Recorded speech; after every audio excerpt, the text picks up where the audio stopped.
Good afternoon. My name is Alex, and I'll be your conference operator today.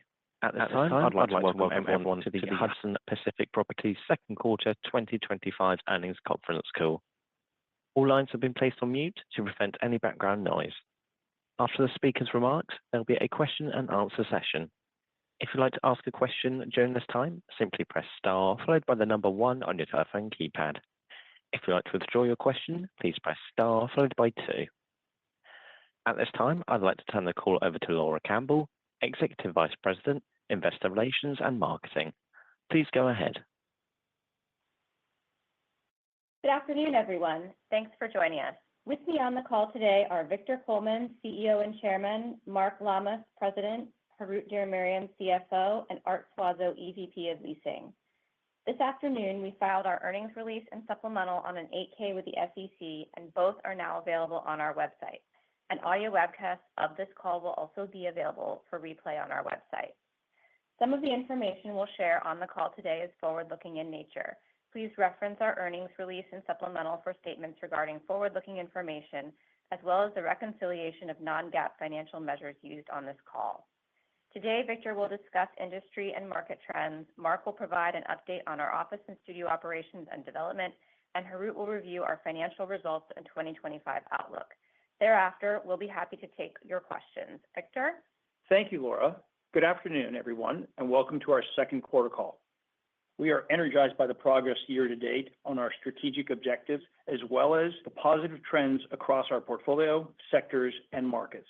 Importantly, leasing, which is one of our top priorities, resulted in 1.2 million square feet of office leases signed year to date, and we're on pace for our strongest office leasing year since 2019, and poised to grow occupancy with among the sector's lowest expirations over the next 2 years. Our studio occupancy is also improving, and California's significantly expanded film and television tax credit is finally in effect. Since the start of the year, we've also executed on operational enhancements, asset sales, and capital transactions, all of which are contributing to the rebuilding of our foundation to drive future cash flow growth. Following our successful CMBS financing and follow-on capital raise, we have over $1 billion of liquidity, and the refinancing of our only 2025 maturity is well underway. We are also starting to realize positive results from our ongoing efforts to enhance the company's cost profile. Specifically, we have meaningfully improved G&A and further streamlined our studio business to achieve profitability. Moving to the state of our markets, the West Coast office recovery is taking hold, led by emerging AI and tech companies. Tech and leasing in San Francisco drove the single largest quarter occupancy increase in 7 years, and a third consecutive quarter of positive net absorption. Given year-to-date leasing activity and demand in the market, the city is also on track to have the highest annual gross leasing since 2019. In Silicon Valley, occupancy also improved for the third consecutive quarter. Over 1 million square feet of positive net absorption was driven by the tech sector, new leasing, and for the first time in a long time, deals of 100,000 plus square feet. AI and AI-enabled businesses are the next wave of economic growth on the West Coast, and billions of venture capital dollars once again flowed into the sector in the second quarter with no signs of stopping despite tariff uncertainty. AI job postings trended further upwards, and the war for the best talent is on. For AI startups especially, proximity to the broader ecosystem is the key, and this explains the reason that 60% of AI's current footprint is located in the Bay Area, and why we anticipate West Coast gateway markets, which have always had a unique mix of talent, networks, funding, and research, will be the primary beneficiaries. Today, core AI tenants, that is, companies creating, selling, and licensing AI models, platforms, infrastructure, or chips, represent only 10% of our ABR and are located exclusively throughout the Bay Area. Given the funding available to these companies, their office cultures, and the current offerings within our portfolio, we see a considerable runway to expand both core AI and AI-enabled companies with our tenant mix. On the studio side, there are multiple reasons we are gaining confidence in the business despite weaker overall production activity in the second quarter. Pilot shoot days were up 11% year-to-date and 48% on a trailing 12-month basis. There are 134 productions in active development or prep in California during the second quarter, the most in any quarter since the 2023 strikes. In the first half of 2025, $375 million was allocated under the previous California Film and Television Tax Credit Program, nearly exceeding total dollars allocated during the entirety of 2024. And of the 110 allocations made so far this year, 51 of them occurred in June alone. Productions are only just beginning to apply for the more than doubled $750 million California tax credit, which, among other new features, provides for larger allocations to more types of productions. And we expect to see increased allocation activity in the near term, with the potential for show counts to begin to benefit as early as the fourth quarter of this year. Finally, turning to asset sales, we continue to strategically pursue the disposition of non-core assets. We completed the sale of 625 Second for $28 million during the second quarter, and we are in various stages on a handful of other potential dispositions. We evaluate each transaction within the framework of our broader capital allocations priorities, seizing the opportunities to increase liquidity while optimizing our portfolio to create long-term shareholder value. And now I'm going to turn the call over to Mark. Thanks, Victor. We signed 558,000 square feet of office leases in the quarter, 60% of which were new leases and 60% of which were in the Bay Area. We improved occupancy across all our major markets, but for Seattle, where, as expected, a single tenant at Hill 7 vacated approximately 100,000 square feet. Quarter over quarter, our in-service occupancy was stable at 75.1%, and our lease percentage dipped only 30 basis points to 76.2%. Our rent spreads trended upward, increasing 4.9% on a GAAP basis and decreasing 1.8% on a cash basis. Our trailing 12-month net effective rents were 2% lower compared to the prior year and 11% lower versus pre-pandemic. Our tour activity increased 8% compared to the first quarter to 1.8 million square feet, the highest level in more than 2 years, driven by additional tours at our San Francisco, Peninsula, and Silicon Valley assets. Tech as a percentage of our tours grew from 35% to 53%, and core AI tenants as a component of tech demand increased from 7% to 61%. Our leasing pipeline is healthy at 2.1 million square feet, including over 500,000 square feet of later stage deals. Average requirement size continues to grow, approaching 20,000 square feet, both for tours and our pipeline. We have approximately 50% coverage, including deals and leases, LOIs, proposals, or in discussions on our 547,000 square feet of remaining 2025 expirations, including 100% coverage on our only remaining expiration greater than 50,000 square feet. Most of our 2025 expirations are smaller tenants averaging around 5,000 square feet, and thus decision-making typically occurs within the quarter of lease expiration. As we have noted, from this point forward, due to both increased office demand and significantly lower expirations, we anticipate our in-service office occupancy should remain stable and should begin to grow as we move through the coming quarters. We have on average 270,000 square feet expiring per quarter through 2029, which is only about half the roughly 500,000 square feet of leases we've signed per quarter over the last 2 years. Turning to studios, on a trailing 12-month basis, our in-service studios were 63% leased, with related stages 63.6% leased. The quarter-over-quarter change for these metrics was driven by the inclusion of our Sunset Glenoaks development for the first time. But for Sunset Glenoaks, our trailing 12-month in-service total and stage lease percentages would have increased to 74.3% and 80% respectively due to improved occupancy at Sunset Las Palmas, where 9 of 11 stages are leased. Our Quixote Studios total and stage trailing 12-month lease percentages also improved quarter over quarter, up 340 basis points to 40.2% and up 410 basis points to 47.4% respectively. Quarter over quarter, our studio revenue increased 3% to $34.2 million, primarily due to additional studio occupancy and transportation utilization at Quixote, even without an improvement in show counts. Studio expenses decreased by 11% to $36.6 million quarter over quarter, mostly due to elevated expenses in the first quarter associated with various one-time cost reduction initiatives at Quixote.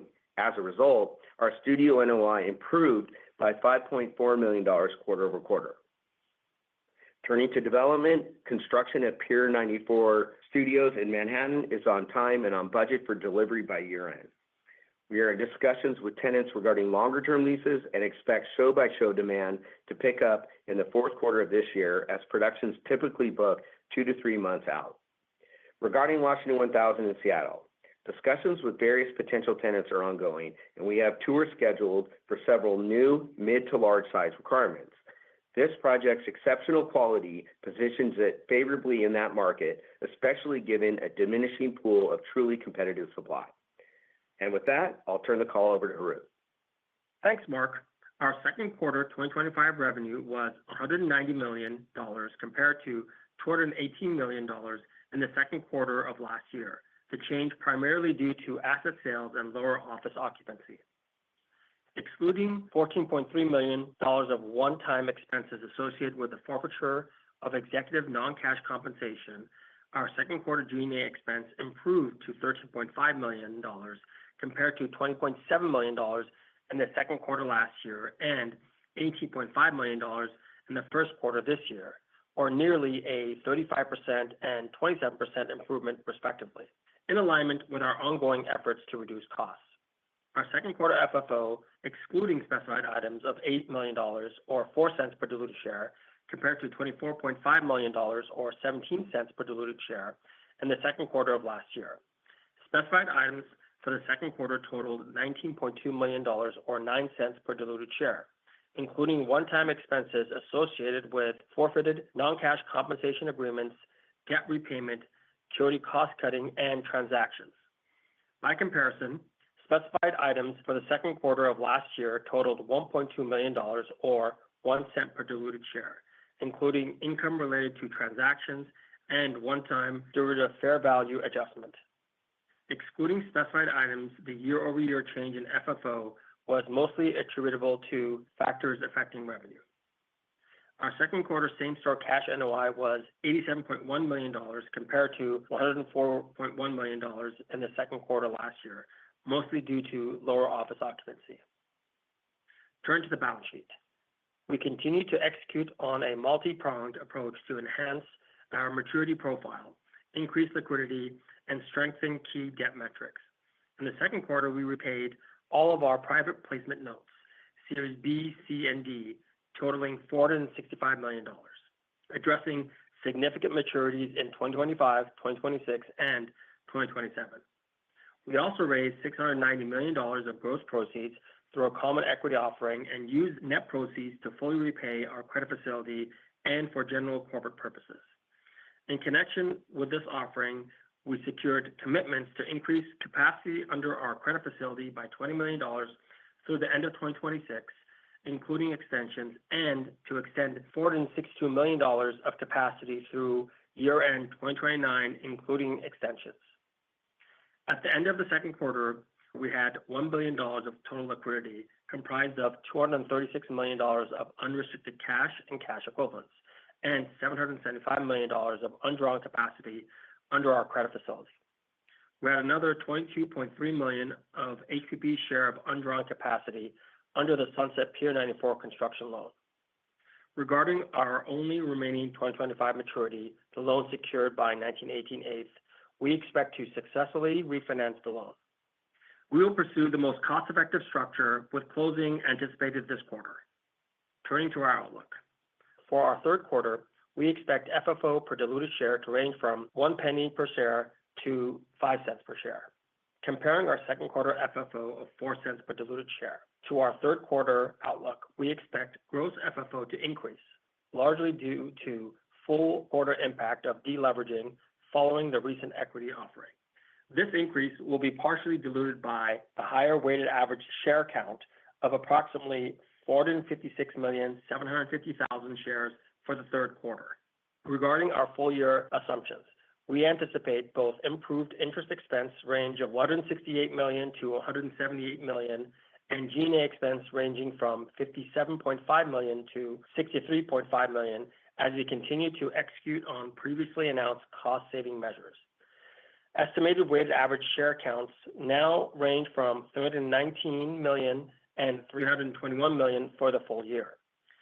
Finally, please note that consistent with this quarter's filing, our full-year same-store cash NOI now reflects the inclusion of our Metro Center office property, resulting in a range of negative 11.5% to 12.5%, which would have been identical to last quarter's range of negative 12.5% to negative 13.5%, but for that adjustment. As always, our outlook excludes the impact of any potential dispositions, acquisitions, financings, and/or capital market activity. Now we'll be happy to take your questions. Operator? Thank you. As a reminder, if you'd like to ask a question, please press star followed by one on your telephone keypad. Our first question for today comes from Blaine Heck of Wells Fargo. The line is now open. Please go ahead. Great, thanks. Good afternoon. So it seems as though the building blocks are in place for office occupancy growth now that you're effectively past the large known move-outs. But just wanted to make sure that there were no incremental concerns that came up this quarter around significant move-outs in future years or tenant credit situations that could make it a more bumpy recovery. Not at all.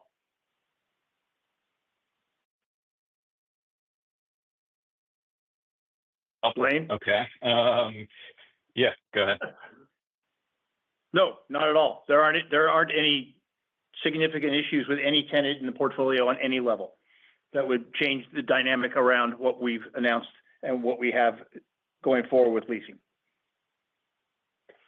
Okay. No, that's helpful. I guess, following up on that, Victor, I guess, how do you think about the pace of which you can recover this occupancy? Is this, it certainly seems like a multi-year rebuilding effort, but, maybe give us a little bit of color around how we should be thinking about this. I mean, listen, Blaine, I think you heard the prepared remarks specifically around Mark with, we have had quarter-over-quarter sequential increase in leasing. We've had quarter-over-quarter, more importantly, tours and activity and pipeline has been stable. We've gotten, Mark got in trouble one time for sort of projecting where leasing was going. I think we feel very comfortable, given the activity, the deals we have in the pipeline, that we're shooting for somewhere around a low 8, high 7 handle year end, and then 26, a mid 8 handle, given everything we're working on right now. And it was indicative of sort of the playbook that we laid out with the tenant occupancy and leased differential. I'm referring to a lease number there. Yeah. Okay. That's really helpful. Clearly you guys accomplished a lot with respect to the balance sheet this quarter. So do you feel as though you've completely kind of shifted your focus to leasing and occupancy growth in both office and studios, kind of, driving at an improvement in your overall cost of capital as that comes through? Or is there anything substantial that you're working on with respect to the balance sheet in the near term that we should be aware of, obviously outside of 1918, which Harut touched on? Yeah, I mean, indicative around 1918, I think, as Harut said in his prepared remarks, we're very close to finalizing that deal. On a balance sheet standpoint, we have excess liquidity that we've not had access to in some time.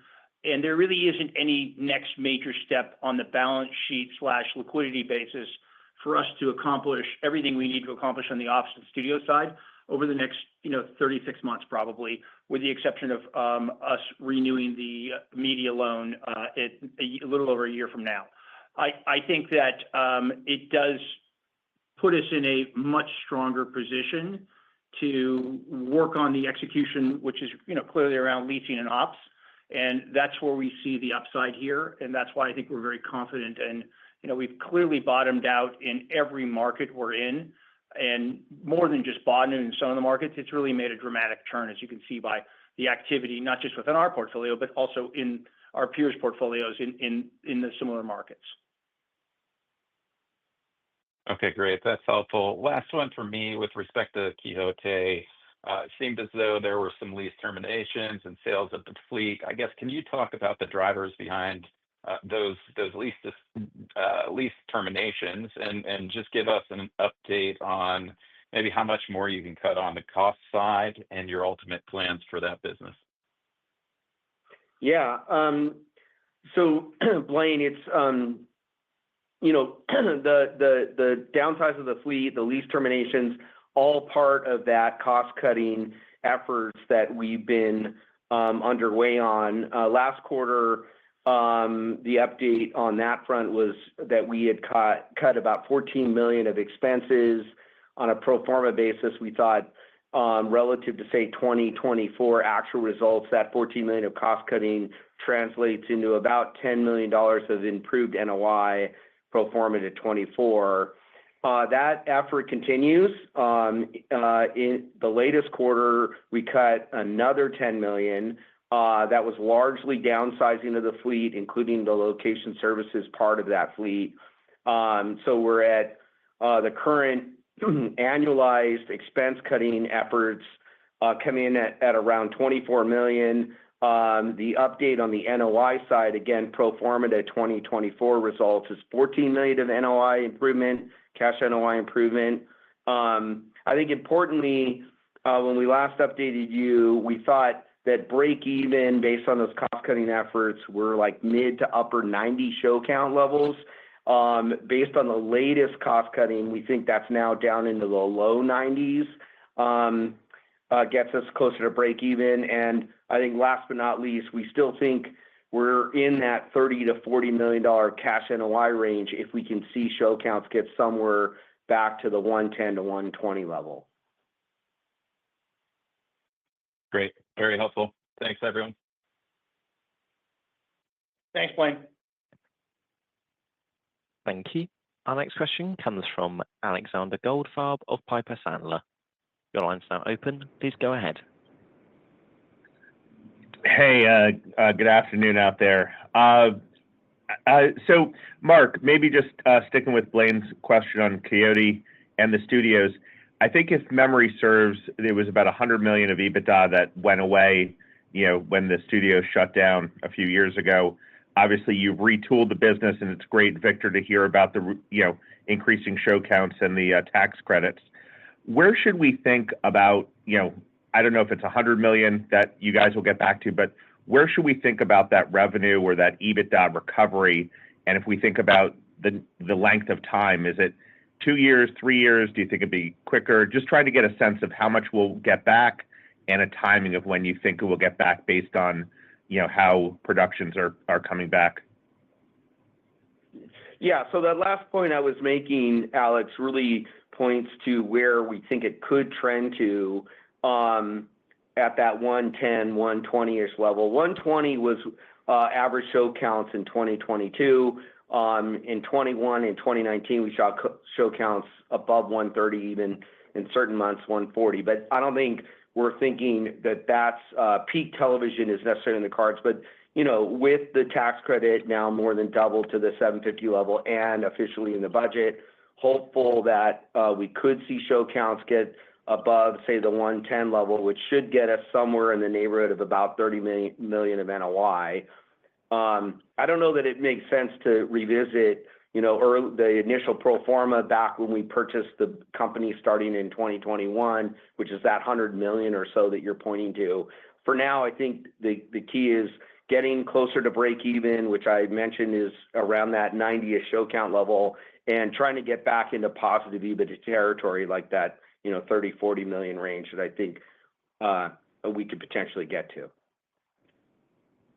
Okay. And then the second question is, Victor, I think you mentioned that you guys, and obviously nice job on the capital raise, that you have the capital that you need for the next 36 months, but just want to make sure I understand. As you think about, the leasing CapEx, the free rent, and everything that you need to do to get the portfolio back into, I guess, sort of the low 90s on the office front, is that correct that you don't need any additional capital?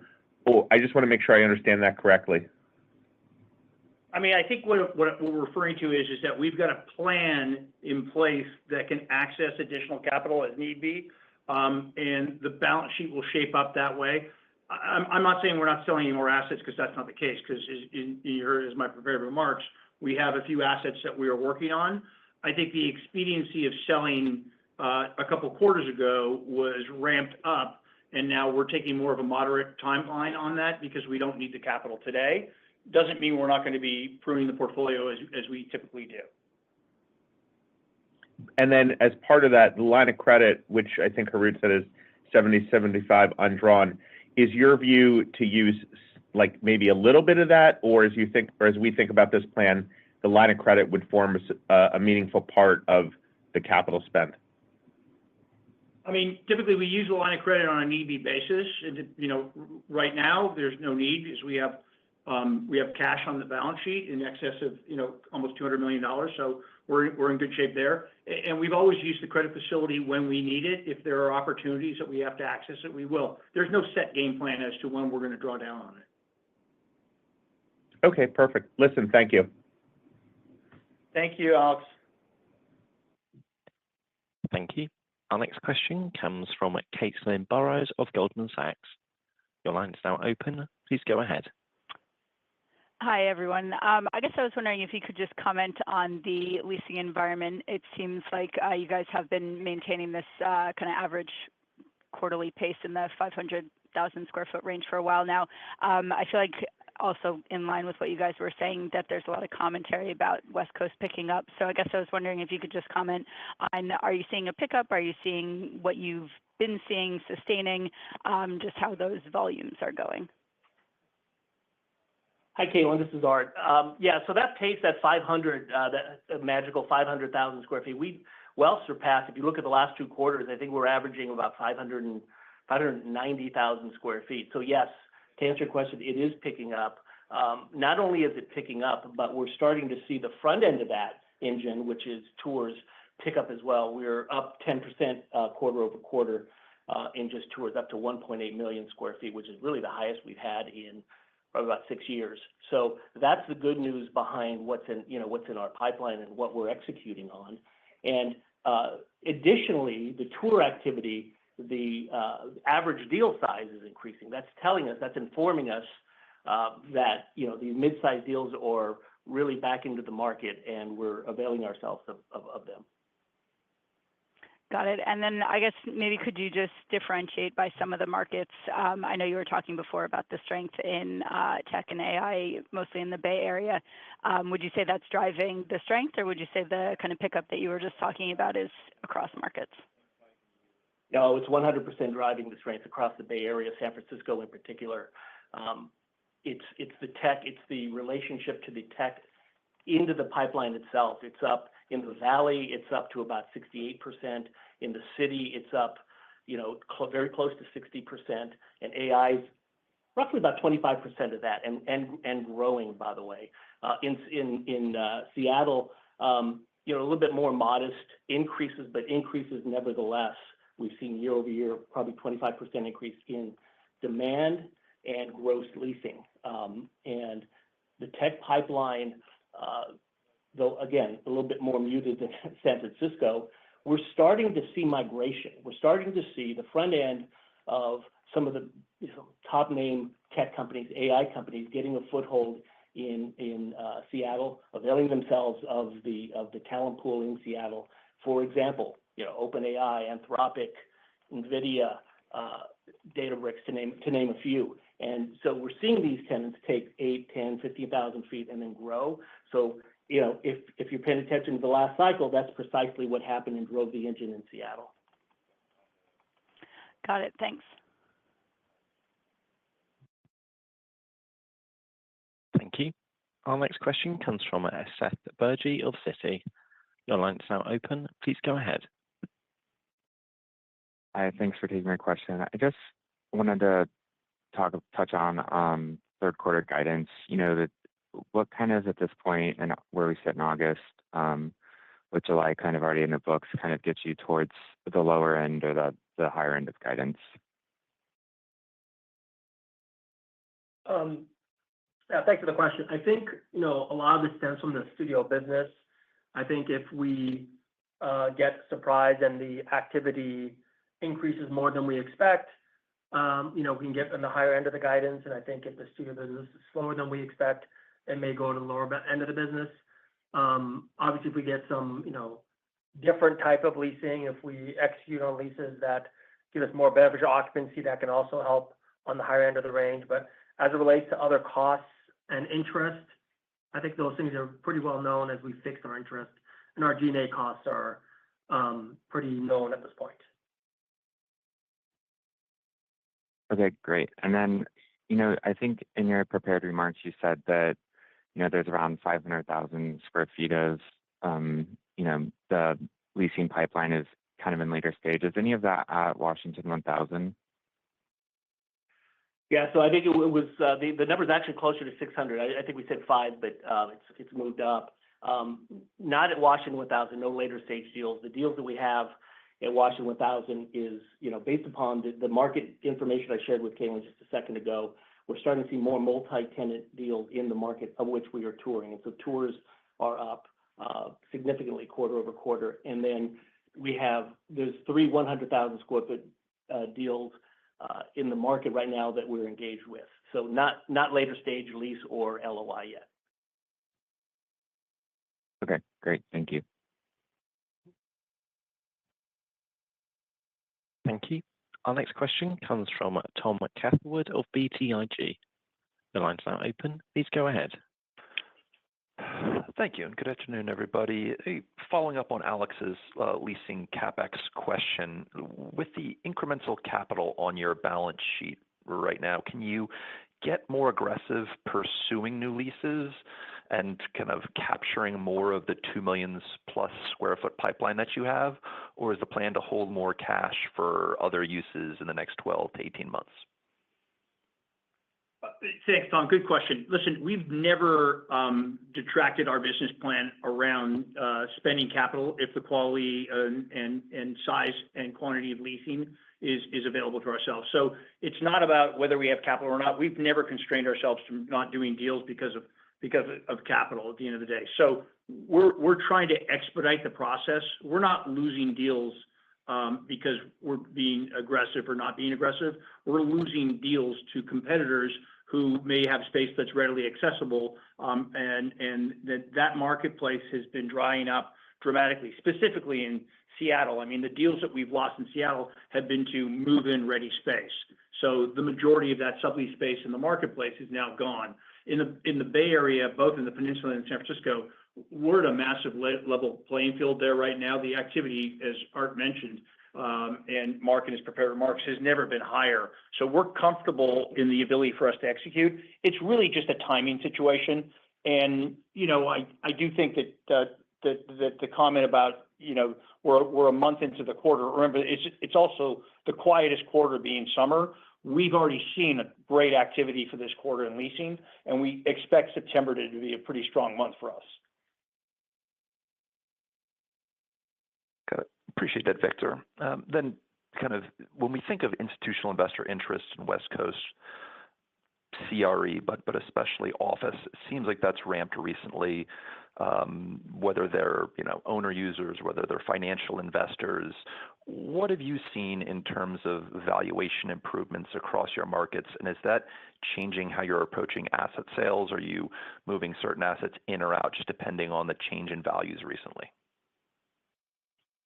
That's an excellent question. I think you've got to look at a couple of factors right now that are sort of leaning towards the valuation and institutional capital coming to, specific office, but in general into CRE overall on the West Coast. The venture capital drive has put the capital forefront into the Bay Area specifically, and then Seattle secondarily. I mean, the Bay Area is 60% of the AI is going into the Bay Area, and the VCs are funding companies that are putting their companies and corporations and headquarters in the Bay Area. And so that has taken a very positive shift in terms of valuations and increased price per foot. The number of transactions has picked up in terms of sales, in dispositions or sales, whichever side of the table you're at, but it's not materially changed quarter over quarter to a point where you're seeing massive decrease in cap rates and a valuation shift. We think that's coming. Clearly, those who ventured in to the marketplace in the Bay Area, both in the peninsula and the city, 12 to 18 months back, all the way through till the beginning of this year, have made really, really solid buys for the most part. And so we're seeing those valuations increase. But I think it's still a little too early to sort of capture this is where cap rates have gone from to.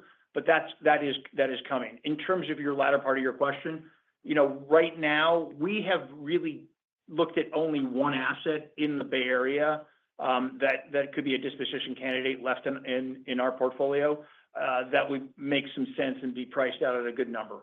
So we're not reevaluating that, and I don't see us doing so. I'd rather see the leasing pick up and then maybe look down the road of a more stabilized asset. Got it. Thanks for that, Victor. And last one for me, Mark, you mentioned Sunset Las Palmas. I think it was 9 out of the 11 studios are leased, but in the SUP it's still sub 50% from a leased percent. Is there a lag when it comes to when a stage is spoken for to when the actual occupancy is taken and that percentage ramps? How do we think through it with Las Palmas specifically? Yeah, for all the stages, we track occupancy on a trailing 12-month basis, which is, how we've done it, historically since 15 years now. Its origin relates to really the period of time of really show-by-show occupancy on the stages. And trailing 12-month occupancy looks were designed to give a more, sort of robust look at ongoing occupancy unaffected by temporary expirations and then backfills across different stages. So what you're seeing there is really just lower occupancy in earlier periods at Sunset Las Palmas. So then at the end of the quarter, what did the occupancy or the percent lease look like for Las Palmas? 9 of the 11 stages were leased. I don't know. It's, probably in the neighborhood of about 80% leased right now. Understood. That's it for me. Thanks, everyone. Thank you. Our next question comes from Peter Abramovich of Jefferies. Your line is now open. Please go ahead. Yes, thank you for taking the question. Just want to go back to Victor's comments around increasing occupancy, and I think you mentioned a target for getting leased occupancy back to the mid-80s by the end of next year. Obviously, the Bay Area, despite the pickup in activity, is still kind of trailing the rest of the portfolio. So just curious, what's kind of a realistic target, for stabilized occupancy in the Bay Area in your view, and how long do you think it can take to get there? So when you're defining the Bay Area, are you defining the entire marketplace from San Francisco all the way down to the peninsula? Or are you looking at just San Francisco first? Yeah, kind of looking at both. Yeah. Yeah, I mean, the lag has really been, candidly, in the airport area, Santa Clara. At the end of the day, I mean, the numbers we're looking at right now, if you look at the entire marketplace, it's right around 70. And if you look at, the city, it's Palo Alto being the highest, at like 92. Redwood is like 70, 73. And Foster City is like 87, and Santa Clara is like 90. And then the low end, you've got North San Jose, which is bringing everything down in the mid-50s. But the activity in North San Jose right now has been exceptional. And as Art made the comment, we're seeing, we were doing 7,000 to 20,000 square foot deals. We're now seeing 30,000 and 40,000 square foot deals, and even higher. Yeah, that's really the average, Peter. This is Art. When you're talking about the Valley, you're talking about an increase in deals that are 100,000 square foot or more. There were 8 a year ago. There's 18 today. We're even seeing, mind you, we're talking specifically about the airport with our portfolio. We're seeing there's 4 deals over 100,000 square feet that we're in discussions or negotiations on. As you know, that's a small tenant market. The average tenant size in our portfolio is roughly 7,000 to 8,000 square feet, right? And we're in discussion and negotiation with 4 tenants over 100,000 square feet. That's really going to move the needle in a big way. And as you move north, the two biggest vacancies that we have, we're negotiating. One is 80,000 square feet, the other is 50,000 square feet. We're negotiating both spaces with multiple users. So we feel pretty bullish about leasing, that pace of lease up, over the next year and a half. And then, of course, as you get into the city, our largest vacancy is 1455, and we're in discussions right now for a lion's share of that space. So we're feeling good about what's in the pipeline and what's behind it in terms of tours. Okay, that's helpful. I appreciate the color. And maybe just to follow up on the tour activity, I think you mentioned it was up 10% quarter over quarter. Could you just specify how's tour activity trending specifically in Los Angeles? Yeah, so let me start with the tour. Yes, it is up 10%, but I'll give you numbers. It's up to 1.8 million square feet. At the same time, quarter over quarter, the average deal size popped 30%, right? So it's closing in on 20,000 square feet. Those are the tours we're seeing. That's what's going to feed the pipeline, which is going to inform what we close downstream. And our hit rate on tours is pretty high. It's about 30%. So we can start to look favorably about what's going to happen in the coming quarters. In LA, we really only have this 11601 building that we're sitting in right now. We're 96% leased. It's really become a small tenant building, and we're garnering the highest rents in the market. But the LA market in general is really driven by West LA. It always has been, certainly well through the pandemic. The demand drivers are there, right? The demand's probably up 20% year over year. More importantly, the gross leasing still remains robust. So not that concerned about LA, and certainly not this building at the moment, because we have a pipeline for this building of about 50,000 square feet, which doesn't sound like much, but we're closing in on 97% lease. All right, that's all for me. Thank you. Thank you. Thank you. Our next question comes from Vikram Malhotra of Mizuho. Your line's now open. Please go ahead. Afternoon. Thanks for taking the question. I guess just going back to the point about target occupancy, or next year, maybe if you can just step back and give us a sense of, like, over the next 2 years, let's say you're able to achieve this occupancy, you do have a fair amount of expirations over the next 3 years. Is it fair to say that once you achieve this occupancy, cash flow growth or AFFO growth will probably still be probably 27, 28 time at the earliest? So, Vikram, let me just clarify your comments, because they're not accurate. Okay, first of all, we're not talking occupancy. The numbers I talked about was leasing, and specifically said leasing versus occupancy. Second of all, we have the lowest amount of expiration in the next 3 years than we've had in the last 8. We average at around 500 to 600 a quarter. 500 to 600,000 a quarter. We are sub 250. So if you look at that and you look at what we talked about earlier and you correlate it to leasing, not occupancy, we're very comfortable that 26 year end will be at the range that we're talking about right now, which will correlate to occupancy and cash flow that will increase at a substantial amount from an FFO and an AFFO basis. Okay. Yeah, I mean, I was just looking at the expirations as a percent over the next, several years, kind of 25 through 28. You said 3 years. So it's several years, could be 3, but if you look at 3 years, it's about 750,000 to 800,000 versus $1.5 million to 2. Okay. Just going back to the studio business, you talked about reaching, hopefully the number of shows and then reaching sort of a run rate, break even, NOI level or rent level.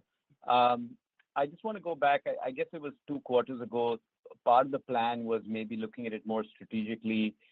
It is a challenge business today, but is divesting it still on the cards? And if not, I guess, do you look for more partners, or do you just are you still focused on the Kyoto, like having the Kyoto business as part of the company? Thanks.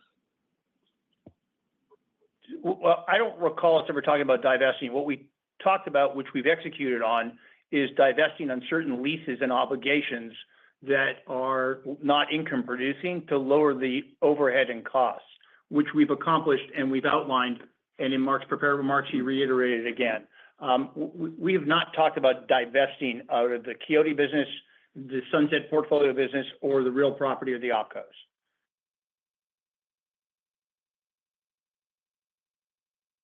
Thanks. Thank you. Thank you. Our next question comes from John Kim of BMO Capital Markets. Your line's now open. Please go ahead. Thank you. I just wanted to clarify your guidance for the year, I guess for Harut. Same-store NOI is basically unchanged from last quarter. G&A assumption is down, interest expense is down, yet it doesn't look like earnings are moving that much. I know it's a pretty wide range, but what are the offsets to the positive contributors in your guidance? And what would bring you to the low end of guidance, the 1 to 5 cents in third quarter? Sure. Just to clarify, the annual numbers, obviously some of which are reflected in the third quarter numbers, right? So there's still the fourth quarter. But I think I touched upon this a second ago. For the third quarter, what the biggest variable numbers would be is the studio business, right? I think if show counts improve, if things are more active and more robust, that'll get us closer to the higher end of the range. And then if things are weaker than we expect, it'll bring us closer to the lower end of the range. That to us is the biggest X factor in our guidance for the next quarter. Okay. On the studio business, with Sunset Pier 94 looking to get complete or looking for its completion date this quarter, when do you expect occupancy to commence? And if you could break down the stages that you're in negotiation with as far as the longer term leases versus the show by show, and also if there's any services component as part of the NOI of the studio. Well, listen, right now, John, we are in conversations with a couple of shows that are year to year, name shows that have come to us. It's still a little early because some are trying to film as of Jan 1, which means they would be in office space prior to that. And so that's still in limbo. For the most part, though, we've indicated we are going to, the activity is around show to show. There's not a lot of long-term leasing that is available in any of the marketplaces throughout the states right now in the three main markets of Atlanta, Los Angeles, and New York. But we are seeing some very solid activity around name company shows that will have hopefully repetitive seasons. To answer your second part of your question, the economics around that are, fully integrated with how we do every one of our deals, which is going to be package deals, which include all services, all amenities, all sound stages, all offices, and all of our lighting and grip packages. So that will be a total number at the end of the day. We will have no differentiation between Pier 94 or any of our other studio facilities in terms of how our revenue collections and charges are. Okay, that's helpful. And then my final question is on the leasing activity. It was pretty healthy this quarter. It looks like your 26 expirations actually went up this quarter versus last. Were there a lot of short-term leases that you've done, or just like short-term renewals that got you there? Because it's a little bit of a that's generally the case. It went up slightly. Yeah, it went up slightly, but some of the tenants are holding over or in the short-term situation. Okay, thank you.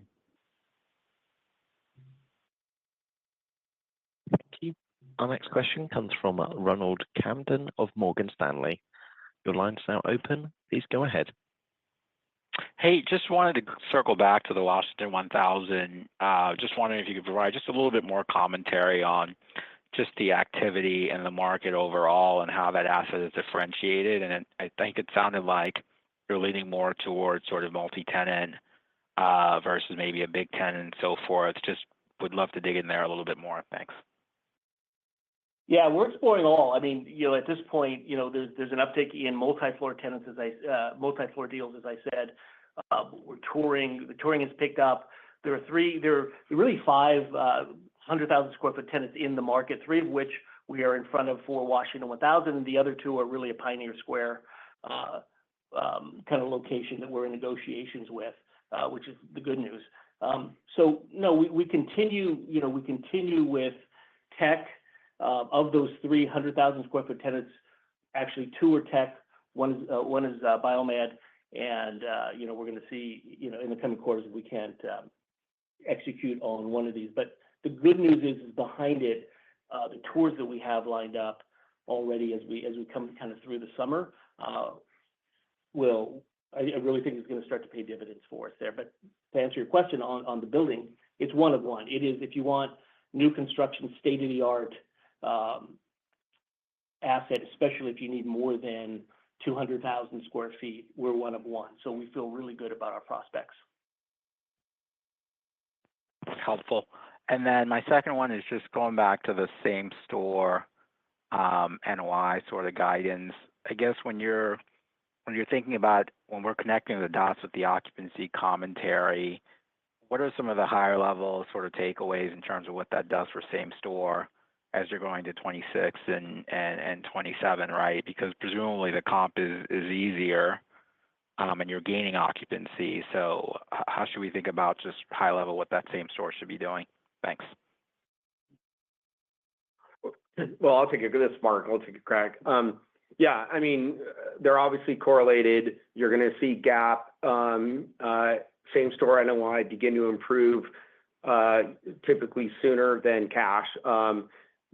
Typically a reflection of the component of the leasing activity that has front-loaded free rent.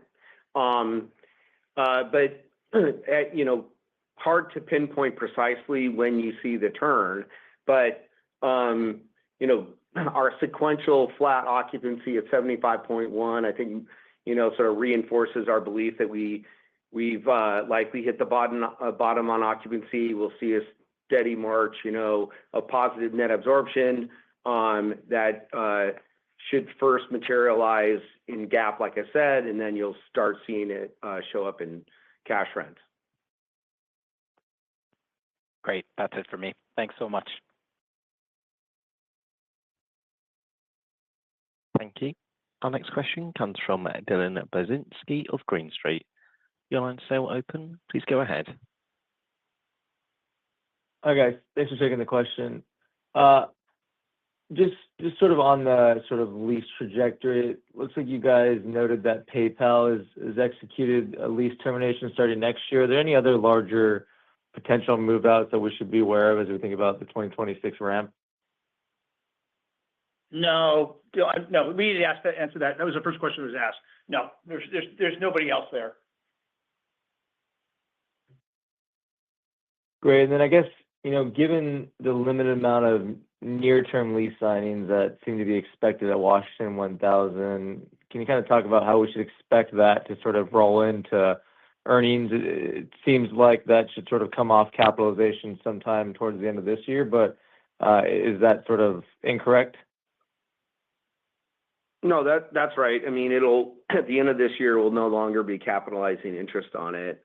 And then you'll see in our supplemental, but as we sit today, we're currently anticipating stabilization on it first quarter of 27, which, that's 92-ish% cash paying occupancy. So you can kind of, ramp your way up towards that because we would obviously expect there to be occupancy absorption and cash paying rent before that time. That gives you sort of a time frame over which we expect to see it stabilized. Okay, that's actually helpful, really helpful. Thanks, guys. Thank you, Dylan. Thank you. Our final question for today comes from Blaine Heck of Wells Fargo. The line's now open. Please go ahead. Yeah, thanks for taking the follow-up. We're hearing a lot about the streaming platforms pushing to have more of a foothold in the sports entertainment area. I was wondering if you guys had any view on how that could, impact dynamics in the studio space and just overall demand there. Yeah, listen.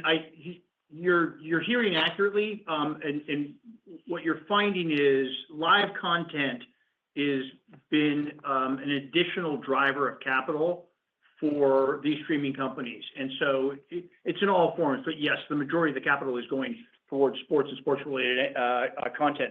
It has not, though, taken anything away from the budgetary issues that they've allocated for all the other content, whether it's features or shows that are streaming. So it's an addition to. And Netflix is the biggest contributor. It started with the NFL, and now there's follow-ons with Apple and soccer and lots of American football, European football, et cetera. But there's a lot of those examples that are coming to play. We had commented on this, Blaine, on the last call. Amazon, as an example, which does Thursday Night Football, as everybody knows, has decided to make their sports center here in Los Angeles. So, and as to the tune of Netflix, so their desks that they're going to be reporting from and conducting the live sports commentators are going to be out of LA. Others are in New York, and so that's going to continue. And I think you're going to see more and more capital driven that way. But to date, the capital has not shifted on a budgetary basis away from them creating new content. Okay, great. Thank you.